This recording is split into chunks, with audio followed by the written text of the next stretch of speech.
AudioScript's book, The Mosaic Crimes, by Giulio Leoni. The story centers on Dante and Florence in the 13th century and has elements of the medieval city, full of political conflicts, intrigues, and mysterious events. Chapter 1. The Mystery of Florence. Once upon a time, in the distant city of Florence, there lived a wise man named Dante. Florence was then a city full of life, with great towers rising into the sky and stone walls protecting its inhabitants. Its streets were narrow and busy, and in the bazaars merchants clamored to sell their wares, from colorful fabrics to spices and condiments from faraway lands. The city shone in the sun, but it was not always peaceful. There were two major factions in Florence, the Guelphs and the Ghibellines. Their disagreements were so intense that they often led to fights and clashes. The politics of the city were full of intrigue, and no one could predict what would happen from one day to the next. Dante, however, was different. Instead of engaging in political games and controversies, he preferred to immerse himself in his thoughts and write poetry.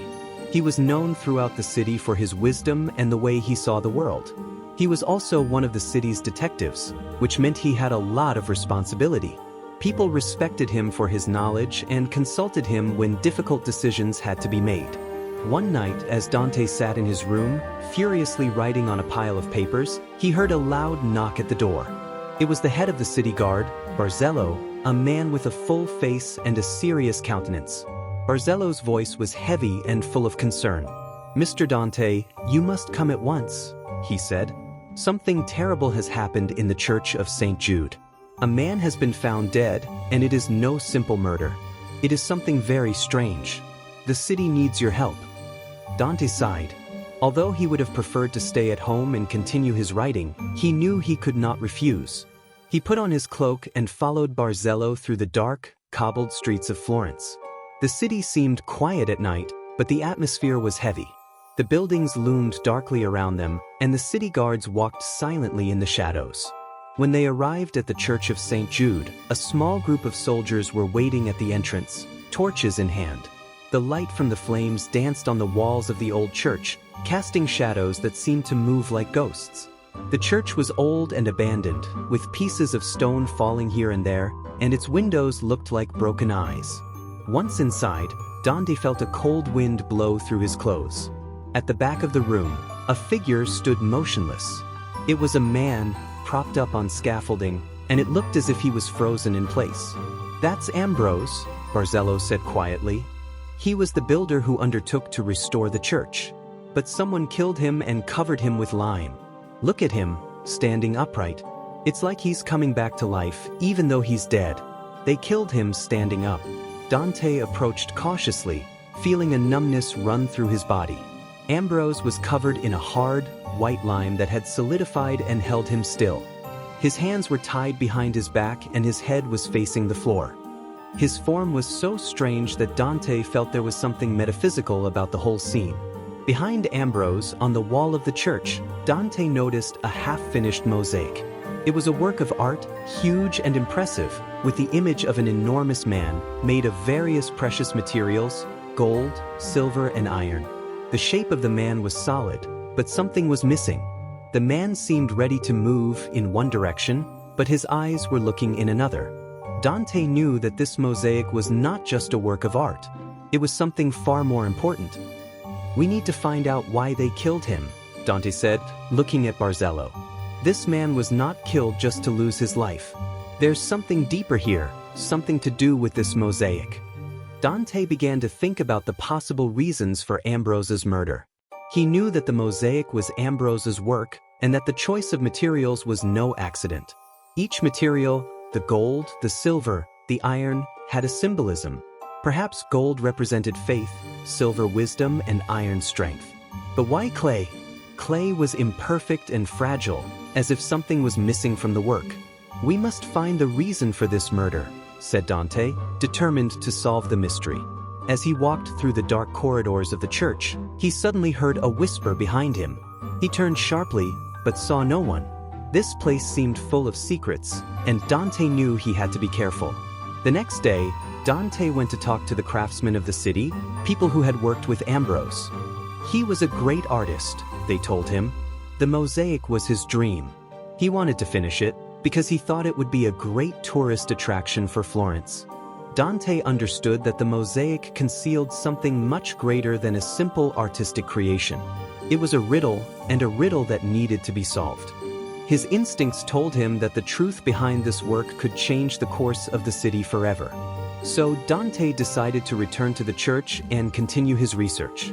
He knew that his time was limited and that some people would try to stop his search. The secret of the mosaic was not just an artistic puzzle. It was the key to a truth that could change the destiny of Florence. And so, with a heart full of determination, Dante prepared to face the mystery that awaited him in the Church of St. Jude. Chapter 2, The Mosaic of Truth. Full of fear and questions, Dante began his investigation to discover the truth behind the death of the first Mason, Ambrose, and the mystery of the unfinished mosaic. The streets of Florence, though full of life and movement, seemed dark and heavy as Dante felt the weight of what he had undertaken. Ambrose's death was not a simple murder. Something far more important lay behind it. His first step was to learn more about the mosaic and about Ambrose himself. He went to meet the other craftsmen who worked in the Church of St. Jude. In artisan circles, Ambrose was known for his great art, but also for his passion to create something that would leave his mark on the city forever. Ambrose had a vision of the mosaic. He was told. He believed that if he completed it, Florence would gain a power that no one could have imagined. Power? What do you mean? Asked Dante, worried. We don't know much, the craftsman replied. But Ambrose often spoke of an ancient mystery, something that connects the city to its past. He told us that the mosaic was not just a work of art, but a key to something greater. Dante began to understand that the mystery he had to solve was deeper than he had first thought. He felt that Ambrose's mosaic was not just a creation to embellish the church, but perhaps a message, a riddle, hiding something very important to the city. One night, as he walked through the dark streets of the city, an old man appeared to him with something wise and mysterious in his eyes. He was dressed in a cloak that covered almost all of his face, leaving only his bright eyes visible. Dante, the old man said in a calm voice, I know what you are looking for. The mystery of the mosaic is greater than you can imagine. It is a riddle made by Ambrose's own hands that leads to a great truth. And what is this truth? Asked Dante, full of wonder. Truth is a power, replied the old man. A power that can bring prosperity or disaster to Florence. The mosaic is the key, but it must be handled with discretion, for some people do not want this truth to be revealed. Dante felt the weight of responsibility weigh even more heavily on him. This wasn't just about solving a crime, it was about uncovering a secret that could change the course of Florence forever. The next day, with the old man at his side, he returned to the Church of St. Jude. They approached the mosaic and Dante once again studied it with greater attention. The tesserae, which at first had seemed randomly placed, now seemed to him to form something like a map. There were different colors and materials: gold, silver, iron, and clay. Each of these materials seemed to symbolize something important. The old man stood beside him and showed him a particular number in the center of the figure. This number, he said to him, is the key. If you press it, it will open the way to reveal the secret. Dante did as the old man said, and to his surprise, a hidden mechanism was activated. The wall behind the mosaic opened, revealing a small crypt. Inside was an ancient manuscript, written in ancient symbols and sealed with the emblem of the Florentine sages. This is it, the old man said in a voice full of respect. The ancient book of knowledge. Inside is the wisdom of the wise men who built Florence. The truth it contains is so powerful that it can bring either the utter prosperity or the destruction of the city. Chapter 3, Dante's Judgment. Dante returned home with a great decision in his mind. He held in his hands the ancient manuscript, the knowledge that could change the course of Florence forever. The weight of this choice was great. On the one hand, he knew that the secret he had discovered could be of enormous benefit to the city, but on the other hand, if this knowledge fell into the wrong hands, it could destroy it. As he walked through the streets of the city, his thoughts were heavy. The narrow streets of Florence were full of life, the bazaars filled with merchants and artists, people hurrying about their business. The city seemed alive, but the shadows of the political conflict between the Guelphs and the Ghibellines were everywhere. Dante knew that the political game in Florence was dangerous, and this knowledge, the ancient wisdom he had found, could easily be used to bring greater disaster. Arriving home, he sat down at his desk and unfolded the manuscript before him. Dante carefully opened the manuscript and began to read. The first pages spoke of the founding of Florence and the magic that had been used to create the city. According to the text, the wise men of Florence had found a way to magically unite the city with the earth, its people, and the sky. This magical connection gave Florence the power to grow and prosper, but there was a danger. If someone used this power maliciously, the city could be destroyed. Dante understood that Ambrose was trying to reveal this truth through his mosaic.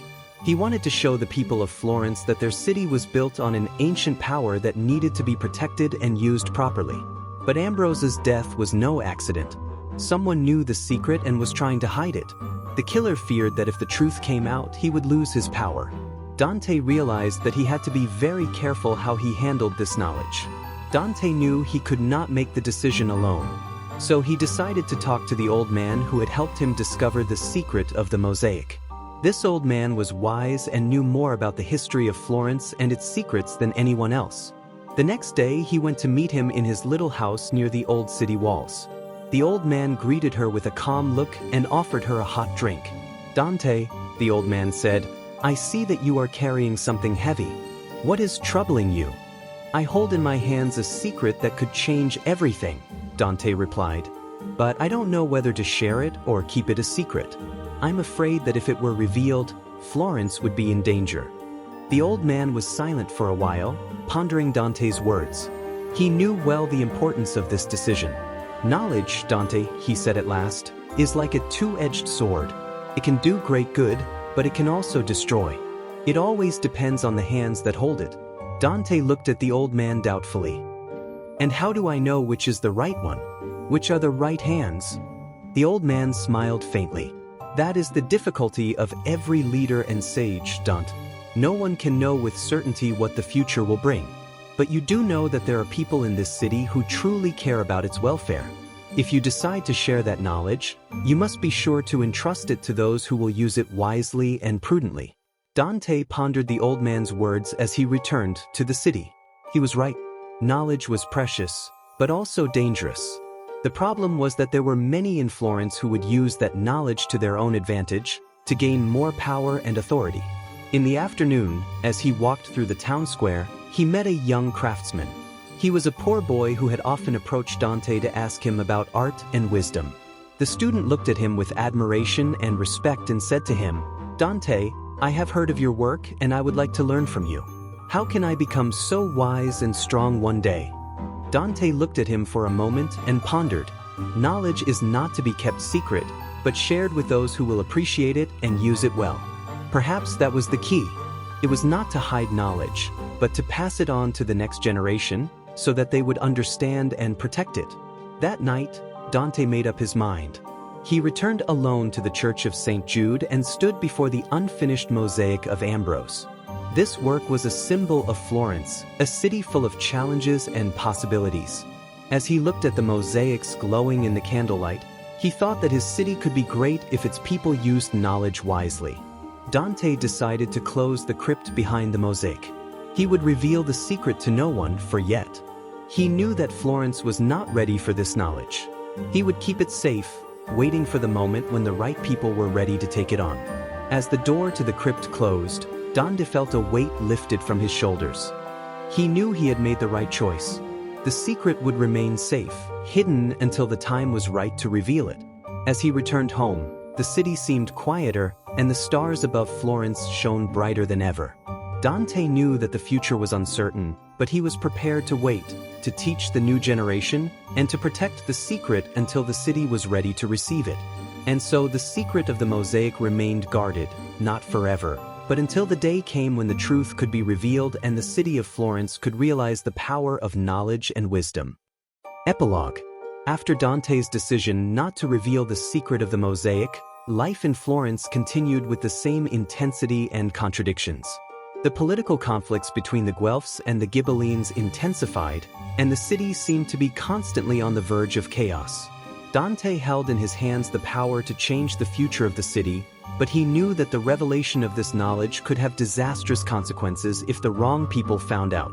Time passed, and Dante continued to live with his secret. Every time he walked the streets of the city, looking at the people, he wondered if Florence would ever be ready for the truth he had hidden. The manuscript remained hidden, and Ambrose's mosaic lay unfinished, as if waiting for the moment when someone would complete it. One night, as Dante sat alone in his office, he received an unexpected visit. It was the old man who had helped him understand the importance of mosaics and knowledge. It had been a long time since he had last seen him, but the old man still seemed wise and serene, as if he knew something Dante had not yet understood.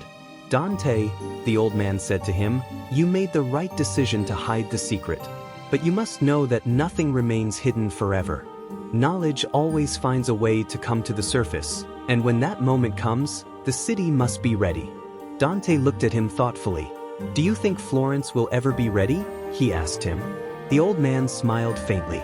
"The city will be ready when its people are ready to accept the truth without using it for power or destruction. You have taken the first step by keeping the secret safe. The next step belongs not to you, but to the people who will come after you." Dante pondered the old man's words and realized that he was right. The knowledge could not remain hidden forever, but when the city was ready, someone else would discover it. He had done his duty, and now it was time to leave the future to the flow of time. As the years passed, Dante continued to write and teach the people of Florence. He became famous for his wisdom and his works, but the secret of the mosaic remained well hidden. The city continued to develop, and although there were moments of crisis and conflict, Dante felt that Florence had the strength to survive. In the last years of his life, as he sat at his window looking out over the city he loved so much, Dante felt a sense of peace. He knew he had made the right choice. The truth would come out when the time was right. And so, with his heart at peace, he closed his eyes, leaving behind him a legacy of wisdom and knowledge. The story of the riddle of the mosaic remained alive in the memory of the city, a mystery handed down from generation to generation, waiting for the moment when someone would rediscover it. And when that day came, Florence would be ready to accept the truth and use it for the good of all. And so ends the story of Dante and the mosaic, a story about the power of knowledge and the responsibility that comes with it. Truth cannot remain hidden forever, but only those who are ready to accept it can handle it with wisdom and prudence. Narration AudioScripts. If you like our audio, please like, share, and subscribe to help our channel.